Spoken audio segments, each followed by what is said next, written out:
Hello again.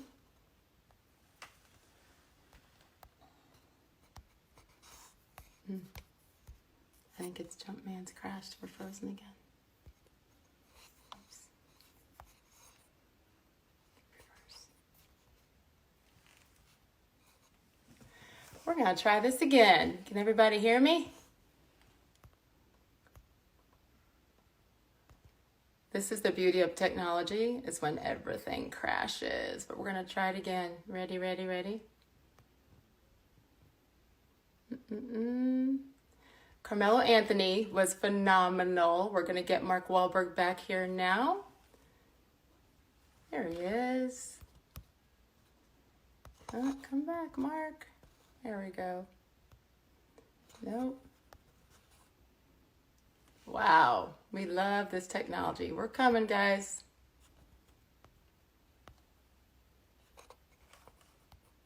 All right.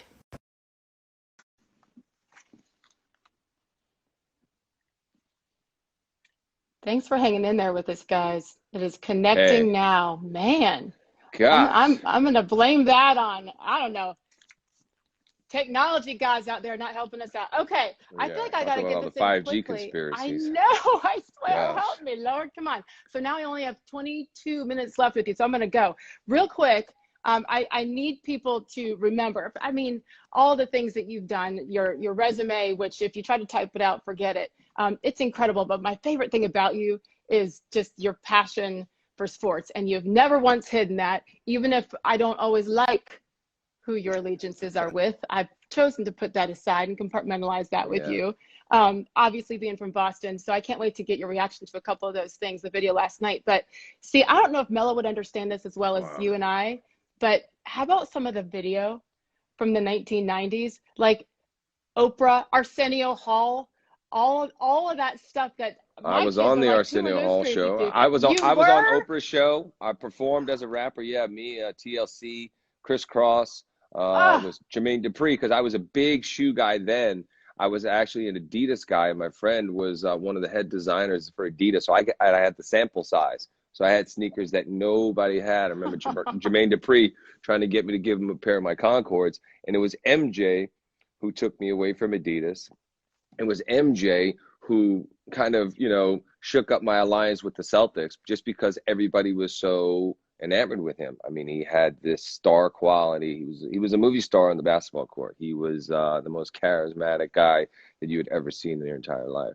oh yeah, but who knew that he liked Corvettes that much? Like that cracked me up because Oh, when he there are pulled other in on the cars to vet, choose from. I Like know he had like 10 vets. when he pulled in on the vet, I was like, man, he had the best spot at the practice facility for sure. For Yeah. sure. One of my favorite clips in last night for some random reason is they're at a stoplight. Is he in the red Corvette? And it says Yeah, the jump little 23, kid. and the Yeah, the little kid and kid his with the parents autograph let him out right in the on the middle of street. a Yes. highway to go get. Yeah. But that's Yeah. who Michael Jordan was. Okay, so when I say the name Michael Jordan, the first words that come to your mind are what? Greatest of all time. Hmm. As competitive on the golf course as he is on the basketball court. His own winner, That's it. the winningest, number one by far. Yes, you have to put him up there. Probably greatest. I mean, obviously, I loved what Will Vaughn was saying with the list with, he put Babe Ruth in there. I don't know necessarily if you want to put Babe Ruth in there, but Muhammad Ali and Michael Jordan Have as the to. greatest. Yeah. And it's funny because I know Michael has said leading up to this that he's worried that people are going to think he's just a terrible human being after watching this. To me, I mean, hey, we've only seen two. To me, you're Mm. like, okay, that is the ultimate competitor who will lay his body on the line to get. Yeah, of course. But they became this celebrity mystique that disconnected Michael for a while in the public's eye. But I think it just makes him more human, more relatable for sure. 100%. You know? So I was Yeah. trying to do the math because you and I are about the same age, and that playoff series in 1986. So you're probably like 15, right? When he Yeah. put up the 63 points Yep. on you guys, and you No. still won. But Yeah. do you remember that game? Of course I remember that game. I remember that game. It was like, okay, he could score 70 as long as the other guys can't put up 40 between them. We were going to win the game. But everybody knew. What I loved was Larry and Magic talking about that they knew it was just a matter of time. Yeah. They knew it was a matter of time. And even James Worthy talking about it in college, he said he was better than him for a couple of weeks. You knew it was just a matter of time before he was going to take over and change the game. And by the way, the other people on that team for him, Orlando Woolridge, I wrote these down, like Charles Oakley, John Paxson. Yeah. So I remember Michael, there was a shot when Michael was talking about his rookie year, and he was kind of staring at Woolridge as they were going down the practice court, and it was like this. You could tell they were like, "Who is this guy?" Yeah. Yeah, That's the thing. I mean, he came see. in. It was, but that game 63, and again, I went because I'm a stats geek, and I know you love this stuff too. But those 3 games, the 3-game sweep by you guys, by the Celtics, he scored 131 points in 3 games. It's like, what? So yeah, Wow. Go ahead and get your 70 or 80. But like at the end of the day, you guys had enough to stop her. But when Larry said that, he said that was God disguised as Michael Jordan. Yeah. Perfect. Yeah, Larry does not give out compliments easy. Oh no. I think that's probably the first nice thing he said about anybody. I was covering the Pacers back in the 90s when he came in as coach, and literally weekly, that was the interview I was scared of the most every single week, because he didn't give you anything. He just, of course, I was like a young kid going, blah, blah, blah, blah. He's like, get her out, and he rightfully so should have done that. Okay, so the producer in you, I'd love your mindset after watching the first 2, because everybody knows that you're an actor and a rapper and a singer, and the producer, what you've done, all those things. So you look at this, Doc, probably with a different perspective than a lot of people out there. What's your takeaway from last night? Well, it was just amazing that they were willing to let the cameras in, and willing to, and had the foresight to be able to know how valuable that footage could possibly be, and covering such an important time for the entire organization, for sports. I mean, the NBA, the league was absolutely taking off. It was is one of the few things, put it this way, it's one of the few things that's come up in the last couple of years where I'm like, wow, I wish I was producing that. I wish I was the one asking the questions. I wish I was the one sitting opposite Phil and Scotty to be able to ask them questions that other people might not really necessarily ask them, because you want to understand the whole story. But whoever has produced it at Mandalay has really done a great job, because they are getting the most compelling versions of the story, right? And what we see, we could just watch that season unfold and watch the highlights, and you would obviously, being a sports fan, compelled to watch it. But now getting an insight to just Scotty's story alone was mind-boggling to me. I totally agree. I feel like, being a sports fan for all these years, and following that team in particular during that run in the 90s, you feel like you know them. But did you know that he was an equipment manager at Central Arkansas University before he got on the team? I mean, who knew that? No, I didn't know anything about his dad. My dad had a heart attack and was basically, stuck in a wheelchair since that time, for that pretty much the rest of his life. There were so many things that I didn't know. Him not even making the team, and then getting the scholarship, and 6'1" and going to 6'5" to 6'7". I mean, yeah, like overnight. Yeah. What's your take, a fan side of you, on what Melo and I were talking about this with Pippen and the contract issue? Because I appreciated what Reinsdorf said. He's like, listen, he even advised him not to sign it, and then he signs it anyway for his own personal reasons. He's like, but listen, this is a business. Don't come back to me in a couple of years and want a new contract, which I understand that side too. What's your take? Yeah, I think you could understand Scotty saying, he had to make sure that he was taking care of his family. He didn't want to get hurt. And if he got hurt, but I don't know who was negotiating that deal. I don't, if the owner was such a straight from the chute, straight from the hip guy, I don't think he offered him that deal. But I guess, there have been millions and millions of stories of people not getting what they deserved and doing work that other people got credit for over the years. It was just sad to see. It was sad to see, because you look at the stats, and then you look at the other people on the team who are getting paid more than him. It's it seems criminal now, obviously.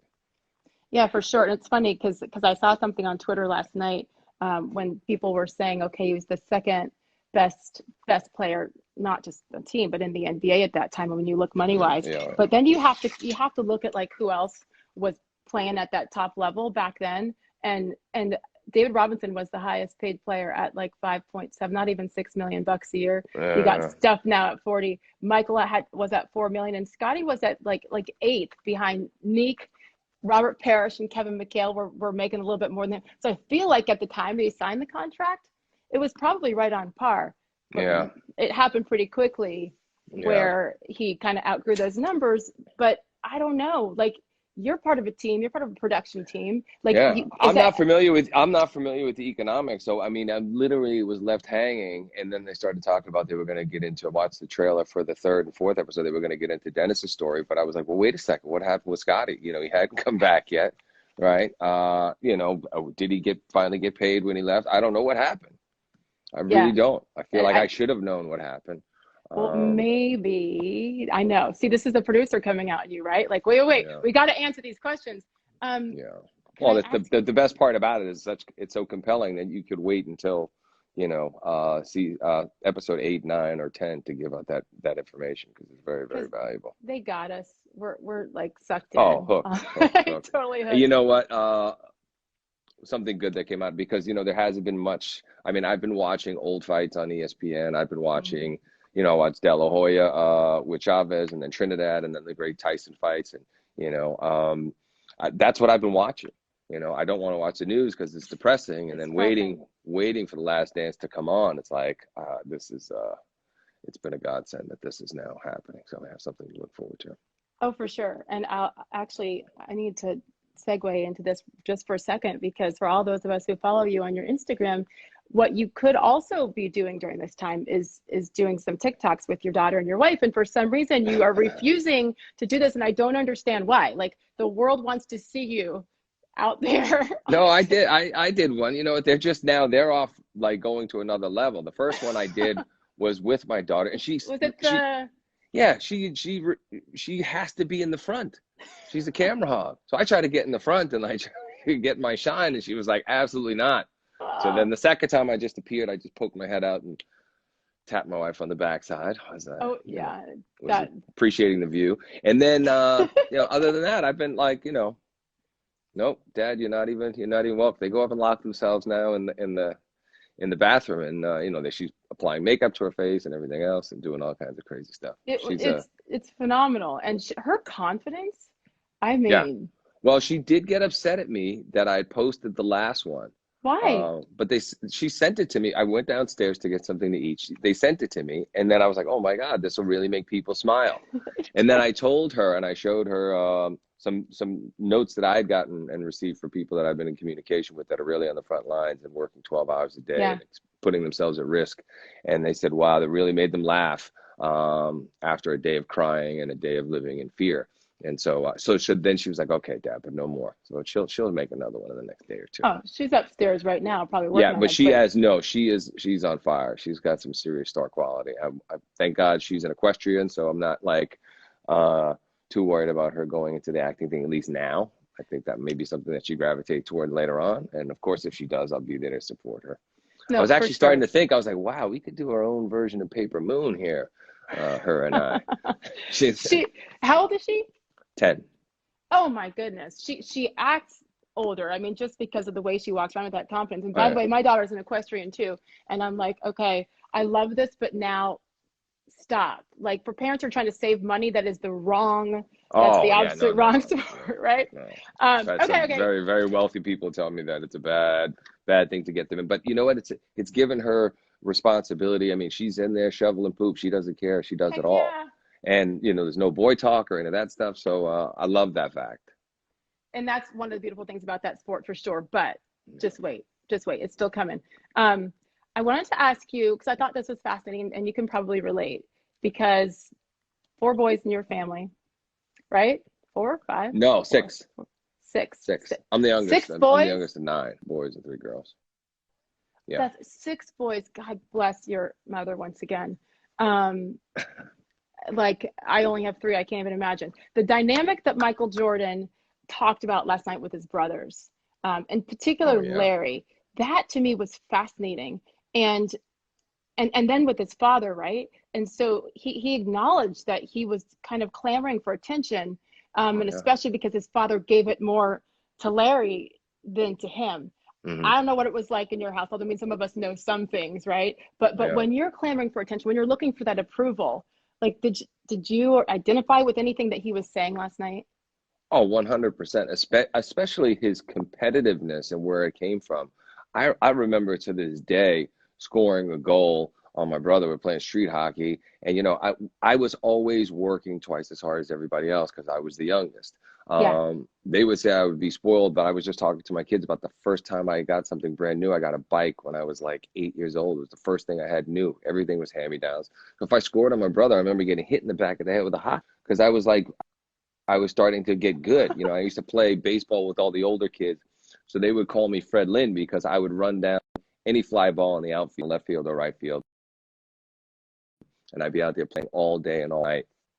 And yeah, he really, that really touched me. But the great thing was I also had a special bond with my dad because I was the youngest. So when everybody else was at school, Yeah. I was still at home. My dad and I would go to the movie theater a lot, or we'd sit out in the yard after, and he'd have his can of Schlitz, and he wouldn't he Schlitz. wouldn't he Yes. wouldn't flick the cigarette ashes onto the ground in the backyard because it was the only house he had ever owned. So he would cuff his Levi's and flick them in his cuff and his pants, Oh and my goodness. we'd eat tomatoes out of the garden. But no, I see what his dad meant to him, and my dad obviously was my hero as well. And everything that I did to impress my father and did for approval. And I remember the first time my dad actually said, "Wow, now you can call yourself an actor," because he never cared about the big salaries or anything. It wasn't until I got nominated for an Oscar, and then he Wow. was like, "Well, now you can call yourself an actor." Because my dad loved cinema, and he introduced me to all my cinematic heroes, Jimmy Cagney and Steve McQueen and John Garfield and Robert Ryan. And, my dad was a real old school guy. But I never thought I could be in the movies, but I loved watching movies. I was doing other things. Then I got introduced to the opportunity to be in film. And I think that no matter how old we get, um, we learn more and more the appreciation for those relationships with mom and dad. Because back in the day, it's annoying when they're trying to rule our lives and take over as what our, and like I still look for that approval.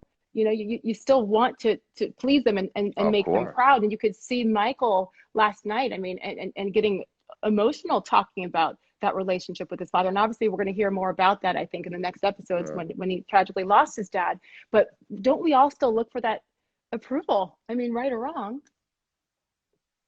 Oh my gosh, yeah. And look, I mean, my parents, youngest of nine, my dad basically bought the one house that we lived in, and it was all of us plus our grandma with, winning, a number with the bookie, like winning $1,200. I mean, to see Mike's dad working at GE and his mom working at the bank and doing everything that they could to give their kids the best opportunity to be successful, it really touched me. I made a movie in Wilmington, North Carolina, my third or fourth movie. So I've been to Wilmington, very, very small town. Yeah. And realize that, wow, I didn't even connect the dots when I was there, that's where Michael was from. And we used to go to this little restaurant in the middle of the island. Had to have been there since he was a kid. Forever. Been there Yeah. forever, yeah. Yeah, just thinking about all the sacrifice that my mom and my dad made to provide for us and put food on the table. Yep. Yep. You know. And then to be able to give that back must feel kind of Oh yeah. amazing. Let me get a couple questions from Instagram. This is from Sure. Maria. Maria C on IG Live. She says, what's your favorite moment with MJ that you're going to tell your grandkids someday? Having lunch with MJ and my son Michael, who's an athlete, just kind of sitting there talking to him, asking questions, and being How old was your son? being a dad himself. Probably 10 at the time. Wow. And very, very talkative, and just thought it was normal. Thought it was no big deal that him and Michael were having lunch in Beverly Hills. And then of course my own personal things on the golf course, knowing that no matter what, he was Like, as I was like trying to pretend like, it's not a big deal. We're not playing each other. We're just playing Right. the course and let's have fun. And then of course it just turns into something else. So that's where I need the footage. Like, Yeah. that's probably stuff Yeah. that could never ever be released, what is actually said and done on the golf course. Yeah. Okay, how about this one? Matt H. This one's from Twitter. Your favorite Jordans. And by the way, you're one of the few, of like the only that like you got your own shoe, but I it have to say wasn't for that all this of one us to has buy, to right? be my That's the favorite. Yes. one. Oh my gosh, No. Yeah. This is the one here. that is This sick. is the one. And you know what's funny? People think I have all these pairs. I only have 2 pairs left. I mean, Left. everybody hit me for them. Yeah, how many did you give Everybody out? hit me for them. We had 23 made. And you have So, 2 left. yes, but there may be something else in the pipeline. Oh, that's a tease for us. Yeah. So when? See, I'm not gonna let you go. That's always the question. Yeah. When and how long? Yes. And it may be something that we may be able to make available to the public. So it should be cool. Okay, so you're saying maybe, maybe, maybe, but if you're saying it, then some. Uh, we usually, I think, we usually will things to happen. So yeah.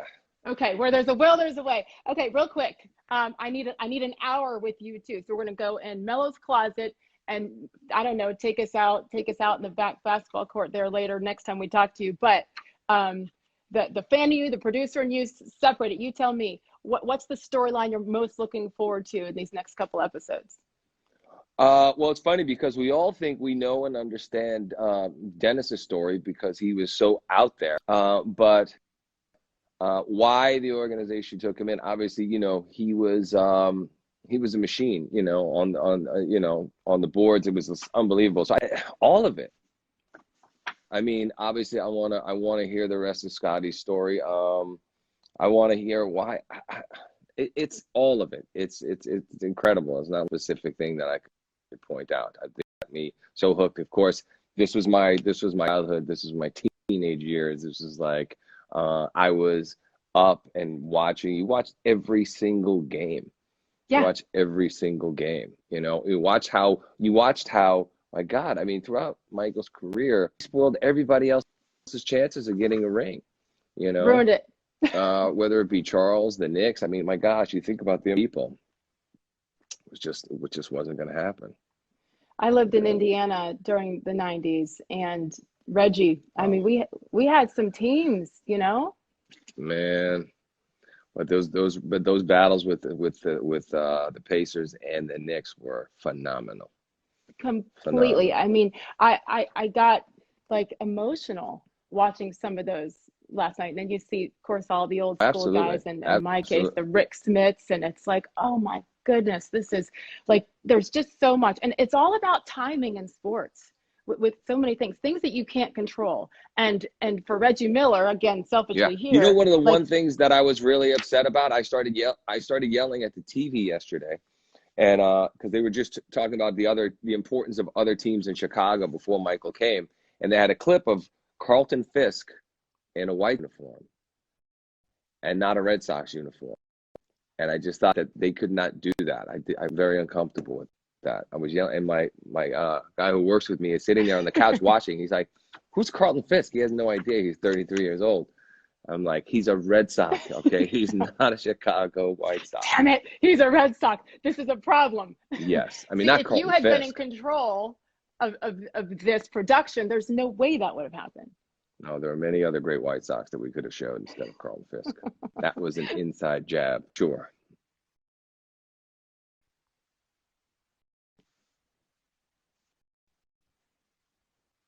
We having to say.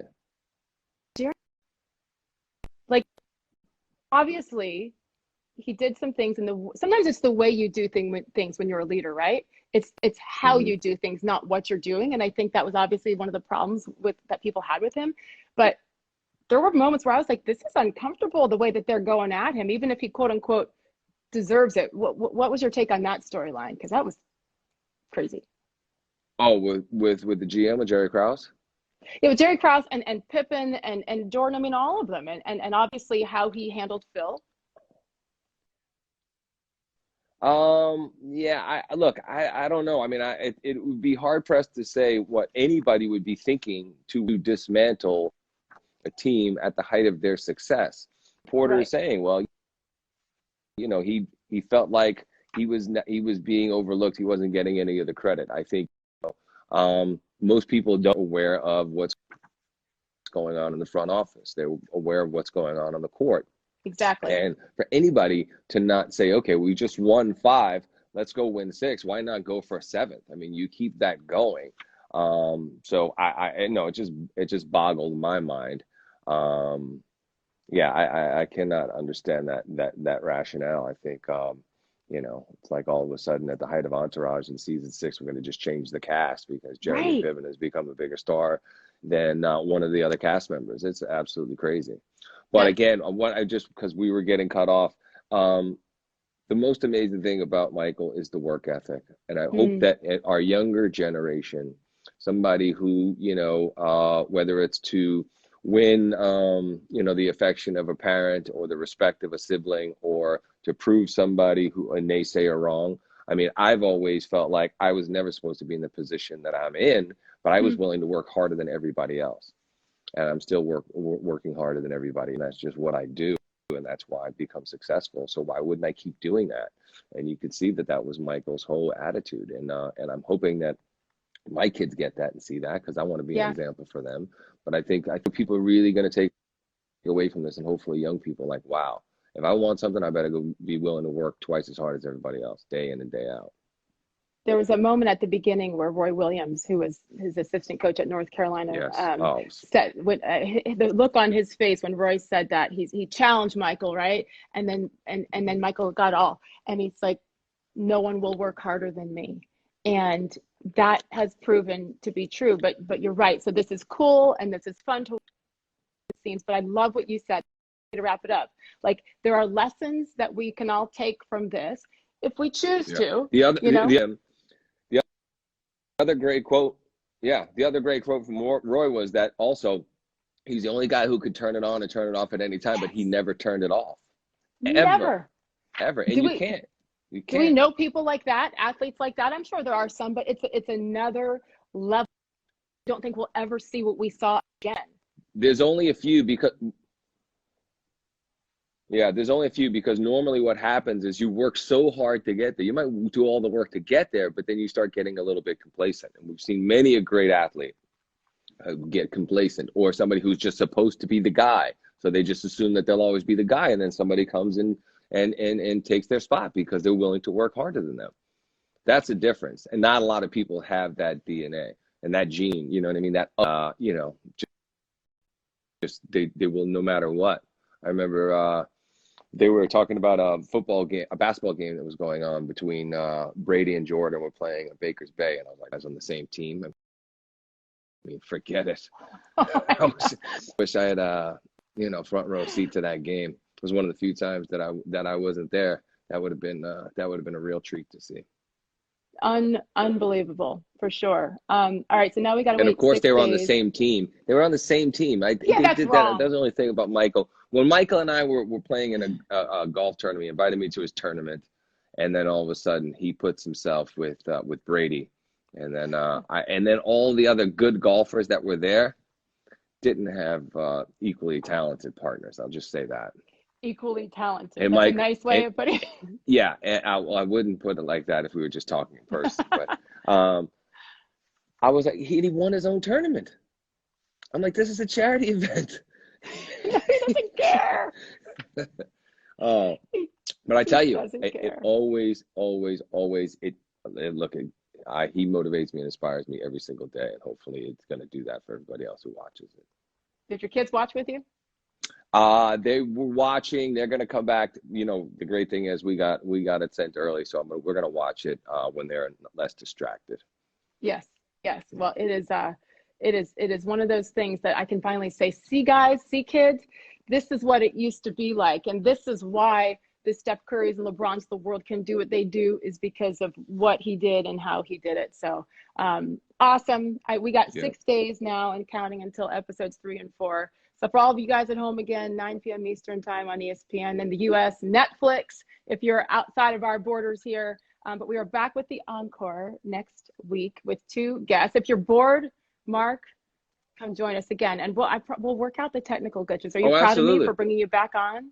I figured it out. Yes, yeah. No, it's terrible. I mean, in this day and age, it should be flawless technology. But I'm also wondering how many more times we're going to see the beret.